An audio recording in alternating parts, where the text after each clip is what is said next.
غلاف کعبہ کے 7 رنگوں کا قصہ۔ غلاف کعبہ کب تبدیل کیا جاتا ہے؟ پرانے غلاف کہاں جاتے ہیں؟ بسم اللہ الرحمن الرحیم۔ رسول کریم صلی اللہ علیہ وآلہ وسلم سے قبل سے آج تک غلاف کعبہ کے 7 رنگوں کا قصہ۔ جب سے حضرت ابراہیم علیہ السلام نے مکہ کی بے آب و گیا اور چٹیل وادی میں قدم رکھا، تب سے آج تک، بلکہ تا قیامت یہ وادی انسانوں کے لیے کعبۃ اللہ اور مسلمانوں کے لیے قبلے کا درجہ اختیار کر گئی۔ حضرت ابراہیم علیہ السلام اور ان کے شیر خوار نے اپنی ماں ہاجرہ کے ساتھ وادی میں قدم رکھا۔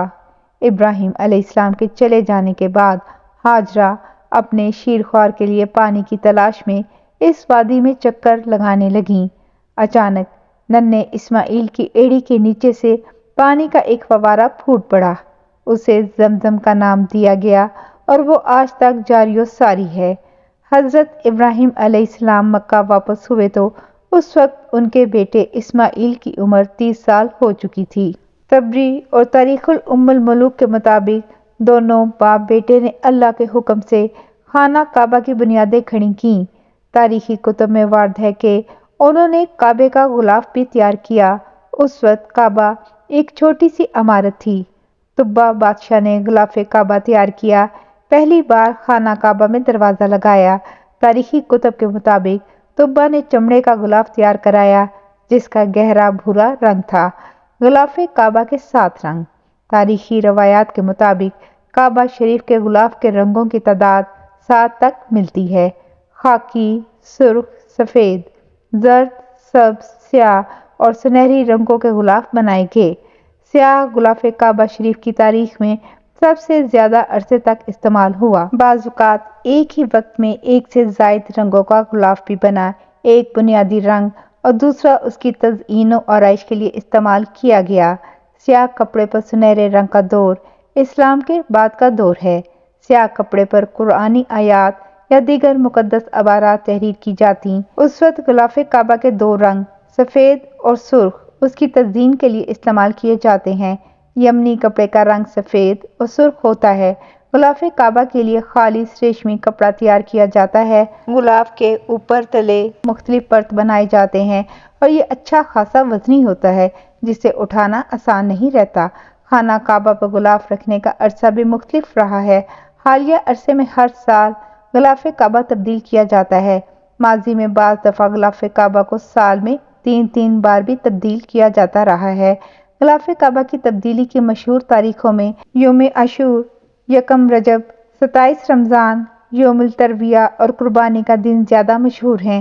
جب نبی اکرم صلی اللہ علیہ وآلہ وسلم فاتح مکہ کی حیثیت سے شہر میں داخل ہوئے تو اس وقت قریش مکہ کا تیار کردہ غلاف کعبہ کی زینت تھا۔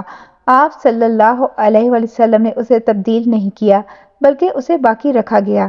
جب خانہ کعبہ میں خوشبو چھڑکنے والی ایک خاتون کے ہاتھوں غلاف کعبہ کا کچھ حصہ جل گیا تو آپ نے سفید اور سرخ رنگ کا یمانی کپڑے کا نیا غلاف بنوایا۔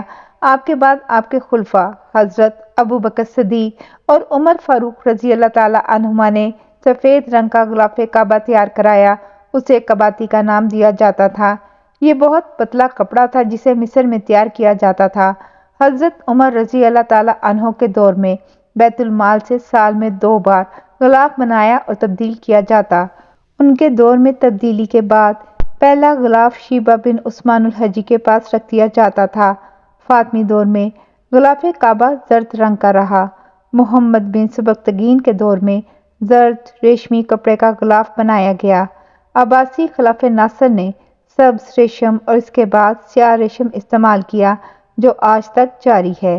سن 1346 ہجری میں سعودی عرب کے بانی شاہ عبدالعزیز آل سعود نے غلاف کعبہ کے لیے الگ سے ایک ادارہ اور کارخانہ قائم کرنے کا حکم دیا۔ غلاف کعبہ کی نگرانی وزیر خزانہ عبداللہ بن سلیمان کو سپرد کی گئی۔ ان کے دور میں سال میں 3 بار غلاف کعبہ تبدیل ہونے لگا۔ سعودی عرب میں غلاف کعبہ کے لیے کارخانے کے قیام کے بعد اس کا ریشم اور دیگر تمام ضروری اشیاء وہیں تیار کی جاتی ہیں۔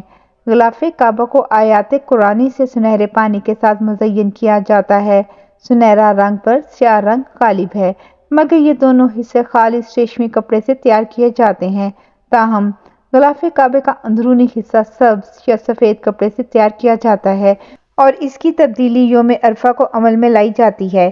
پرانے غلاف کہاں جاتے ہیں؟ پرانے غلاف کعبہ کو حرم مکی کے قریب موجود میوزیم میں رکھا جاتا ہے یا تحفے کے طور پر کسی دوسرے مسلمان ملک کو دے دیا جاتا ہے۔ محفوظ رکھنے کے لیے اتارے جانے والے غلاف کو کھول کر اس کے حصے الگ الگ کیے جاتے ہیں۔ جزاک اللہ خیر۔